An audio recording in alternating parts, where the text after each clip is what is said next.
अच्छा स्वभाव बनाइए, एक आकर्षक, मोहक, दिव्य, सत्यनिष्ठ, यथार्थ परक स्वभाव बनाइए। स्वभाव में बनावट मत लाओ, निश्चल रहिए, सरल रहिए, बहुत प्राकृतिक रहिए।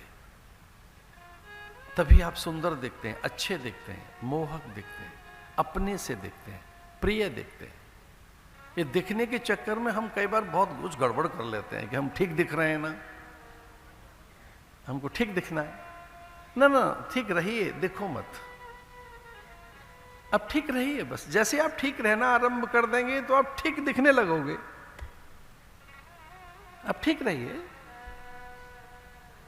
अब सहज रहें, स्वाभाविक रहें, नैसर्गिक रहें। और जब आप नैसर्गिक रहते हैं, स्वाभाविक रहते हैं, तब आप सही भी रहते हैं। आपको अधिक श्रम नहीं करना पड़ेगा, अधिक ऊर्जा नहीं लगेगी आपकी अपने दिखने के चक्कर में। ये दिखावट, बनावट जो है, सजावट, जिन्हें बहुत कुछ बिगाड़ दिया है। ऐसा प्रोफाइल मत दिखाइए दूसरों को कि तो बड़ा विचित्र है, अरे बड़ा महान प्रोफाइल है, ऐसा मत बनाइए। अब जो है वैसे ही रहिए, यथार्थ परक रहो, बहुत जेन्युइन रहिए, सही रहिए। ऐसी थी प्रसूति जिनसे सती का जन्म हुआ और वो महादेव की अर्धांगिनी बनी।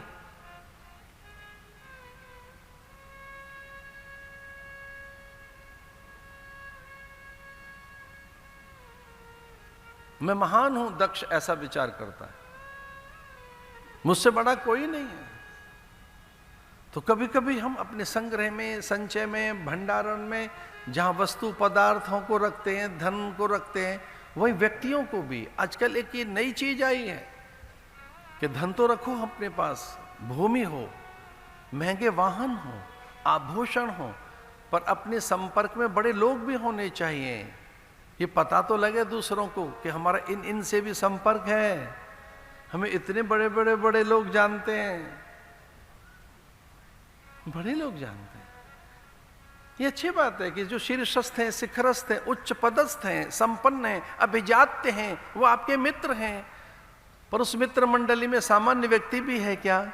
एक कृषक, एक खनक, एक शिल्पी, स्थापत्यकार, वास्तु, कोई सामान्य चिकित्सक, गली मोहल्ले के अपने लोग। बड़े आयोजनों में ये एक बात थी जो उसने किया उस समय, एक बड़ा आयोजन। और आप कल्पना नहीं कर सकते, पूरे अंबर पट गए यान विमानों से। चकित होकर देखती हैं सती के ये हो क्या रहा है।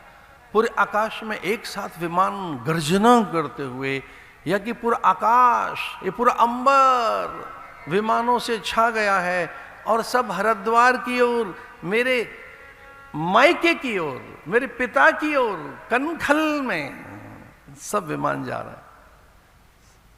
हम तो वहां भाग्यशाली हैं, गंगा के तट पर वहीं रहते हैं जहां सारे विमान जा रहे थे।